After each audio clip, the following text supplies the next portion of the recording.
Good morning, everybody, and welcome to Love Goes Live. My name is Mark Lubkowitz. I am a molecular biology professor at St. Michael's College, and I've been making videos on COVID-19 and other science stuff for the St. Mike's community and now for a much broader audience. If you subscribe to my channel, thank you, and please keep those suggestions coming. I've got a long list of ideas now, thanks to viewers, and I will address them as I can. Today, I thought if you've been watching the news, there's quite a bit of stir about can you get COVID-19 twice? And the answer is still unknown, but I thought I would go over the experiment that I'm looking for, and I think most scientists are looking for, that will be proof positive or, well, actually proof positive. Okay, so without any further ado, let me share my screen here. I made a very, very short PowerPoint presentation for you guys this morning. All right, where is it? There we go. Okay, so if you might have, if you've been reading the news, I just pulled this off of a website, The Hill, yesterday. Coronavirus patients are testing positive after recovery. South Korea reported Monday at least 116 patients. And of course, this is really terrifying because the idea that you could get it again, and so quickly again, would really change how public health has to be managed. So the question really is, can you get COVID-19 twice? Well, I think most people right now are thinking that those second tests that are coming back are most likely, although not determined yet, but most likely false positives in PCR testing. If you've been following the news or if you've seen any other Love Goes Live, you know that the PCR testing is, what we might just say, suboptimal, in that it has a high false negative rate and potentially maybe it has a high false positive rate. And in my mind, this would be the best outcome because this is a test which could be solved.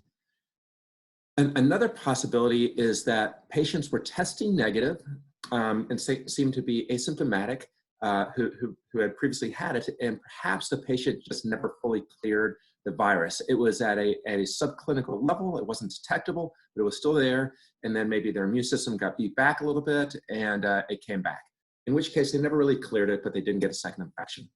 The third option that's out there, which is the one that's second scariest to me, is that perhaps the virus is hanging out in some of those other cells that we know it can move into. For example, basal stem cells that are in your nasal cavity, and maybe they're hanging out there at a low subclinical level once again, and then they move back to the respiratory system for whatever reason, and then you become symptomatic, start shedding viral particles again, and you would test positive again. This also to me is scary. All right, and then the scariest of all possibility is that you have a second infection. Now, most scientists think that this is probably not occurring because of what we know in the immune system, the way the immune system works. This would be highly unusual. In fact, as far as I can tell, never seen before. And I'll just quote Dr. Fauci here. So generally, you know, with infections like this, that at least for a reasonable period of time, you're going to have antibodies that are going to be protective. So the central thinking right now is that if you've had it, you can't get it again. And that would really shake up the way we view immunization. That turns out to be the case. Okay, so let's say here's the experiment that I'm looking for.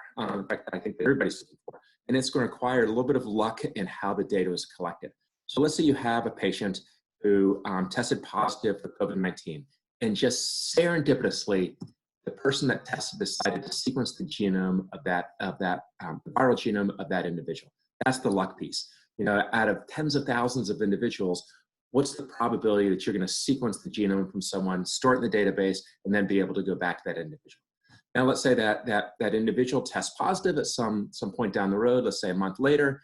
As far as we can tell, they've cleared the virus. And then 2 weeks later, they test positive again. Now, what you want to do is sequence that viral genome. And really what you're looking for is a difference in nucleotide sequence. And here's the key piece. You will only be able to know if it is a second infection if there's a difference in the nucleotide sequence. If the nucleotide sequences are the same, you haven't learned anything, because it could be that it was harboring inside their body.